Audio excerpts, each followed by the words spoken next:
আমরা যদি আমাদের চলমান গণতন্ত্রে এই আন্দোলনে হেরে যাই, হেরে যাবে বাংলাদেশের 18 কোটি মানুষ। আমরা যদি চলমান এই গণতান্ত্রিক আন্দোলনে হেরে যাই, হেরে যাবে আমাদের নেতা ওই জন্য বন্ধুরা আমার, আসুন সকল ভেদাভেদ ভুলে গিয়ে ঐক্যবদ্ধভাবে আগামী 12ই ফেব্রুয়ারির যে নির্বাচন, সেই নির্বাচনে ধানের শীষের প্রার্থীকে যে কোনো মূল্যে জয়ী করতেই হবে, এর কোনো বিকল্প নাই। আমরা আপনাদের প্রতি আহ্বান জানাবো, আমাদের এই বৃহত্তর ফরিদপুরের এই 15টি আসন যাতে আমরা আমাদের নেতা কর্মীরা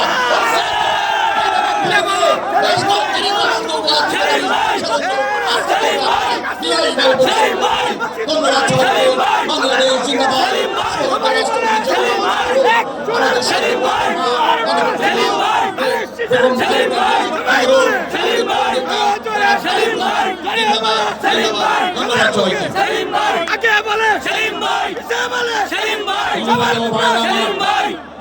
আমাদের এই